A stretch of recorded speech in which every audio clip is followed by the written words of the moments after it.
านอาหารเช้ากันมาเรียบได้ก่อนหากินตั้งกินกลางในนี่ค่ะก็หน่อยว่าเป็นเลยกว่าตั้งไรนะเพราะว่าหมอยังไม่เคยไปที่ไหนใช่ไหมคะเลยมาที่นี่แล้วยังไม่ทราบว่าจะไปทานอาหารเช้าที่ไหนพอดีเลยเข้ามาขายข้าวเหนียวกับอะไรเราไปดูกัน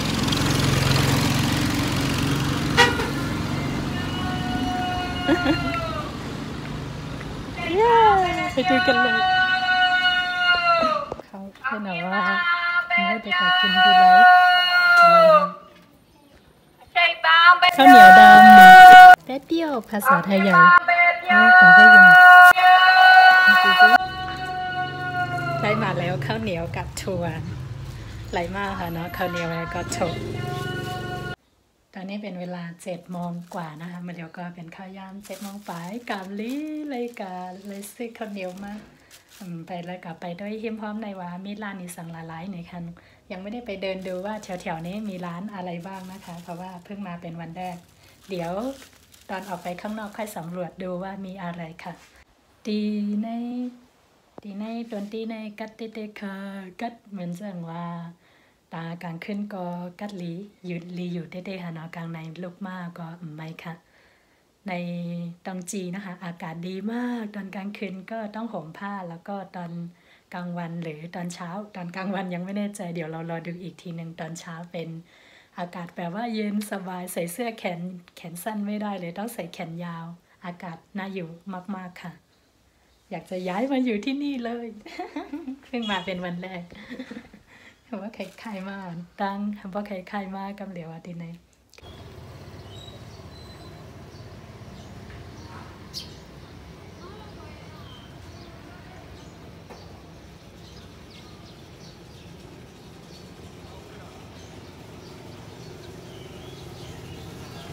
คนจะมารับไปที่แน่ๆเราวันนี้เรามาไม่ได้ไปเฉยๆแน่นอนแต่ว่า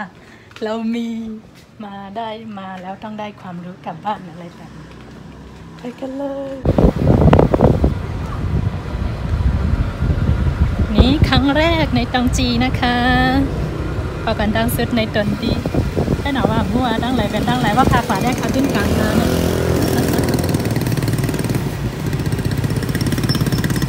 ที่ในเป็นปอกเอียงค่ะห้องมาไปเล่นดูไหนด้วยครับปอกคำค่ะก็จังจีสุดที่ตอนที่ในเป็นใต้ห้ามน้ำมาเป็นรอดแรกกันใช่ไหมคะไปโอ้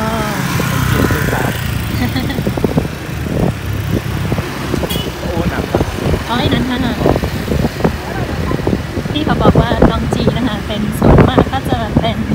คนปะโอนี่ชื่อว่าคือค่ะแข่งคำคืนค่ะอีกคำคืนเสียงคำคืนอาจือยุบเลี้ยงใสเป็นเมืองที่สวยมากเมืองทางดีเซเปิลถ้าใครมาถึงในเมืองคาก็เล่ๆก็หนาได้หนาว่าพาไปยับไม้ปอก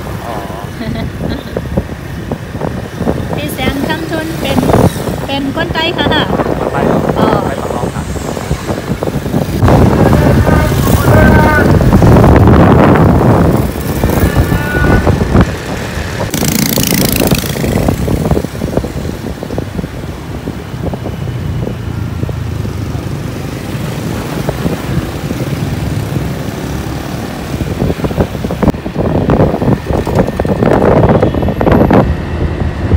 เราก็มาถึงสถานที่แล้วนะคะที่โมจะมาเรียนก็จะเป็นที่นี่ค่ะจริงๆแล้วจะมาบอกทุกท่านว่าเรียนอะไรก็คือมาเรียนทำแบ็กดรอปงานแต่งอะไรแบบนี้นะคะจัดดอกไม้แบบนี้นี่ก็จะเป็นสถานที่เรียนเย่ในก็จะเป็นเตียนเขาค่ะเดี๋ยวมาเห็นหน่อยค่ะมาเห็นอย่างไหนก็มาเห็นหางเคิงเหมือนเจ้าหนังว่าแบ็กดรอปป้อย2 ว่าสั่งว่าจะได้ค่ะเนาะเขาวันกันกัดได้ดังในค่ะเนาะเดี๋ยวเราไปดูด้านในด้วยกันเลยนะคะเมื่อในไหลมาหุดจักปีน้องกาลี่นี่ฮะไม่ซึ้งค่ะจีวาเฮค่ะไซมอนไตยินจำติไหลหุดจักค่ะวันไหนได้เลยย้อนอย่างในไว้ฮะเนี่ยเลยย้อนมา YouTube ไว้ มันไทยมันไทยหัวกาไว้ค่ะ ไว้นั่นค่ะอ๋อวันนี้นะคะเรามีเพื่อนแล้วมาเรียนด้วยกันก็จะมาเรียนในวัดนะคะ แล้ววันนี้ก็จะสอนเขาเรียกว่าอะไรดอกไม้จัดดอกไม้สำหรับเจ้าสาวถือน่าจะเดี๋ยวไม่แน่ใจต้องรอดูอาจารย์ก่อนเมื่อได้เดี๋ยวสอนโทหมอกนะคะมาวันอ่านทั้งสุด မကွယ်နဲ့လက်မအဲ့လိုပဲရှိထားမယ်အရင်ရှိရင်လည်း waste ဖြစ်တယ်ဟုတ်ပြီနော်အဲ့တော့ဒီကောင် นี่คือบอกก็ได้เรามาเรียนนะคะ แล้วก็มาเรียนอะไร ก็คือมาเรียนจัดดอกไม้ในงานแต่งค่ะ มาเห็น Head for real ในวัดมาแล้วก็ตั้งแต่พึกไว้ค่ะ ตอนนี้ก็กำลังฝึกนะคะ อยู่ในช่วงลงมือทำสวยมาก ฝาลงเนี่ยเลยจะที่ทาวิโรบิน้อง อาทิมป่ามาเป็นว่า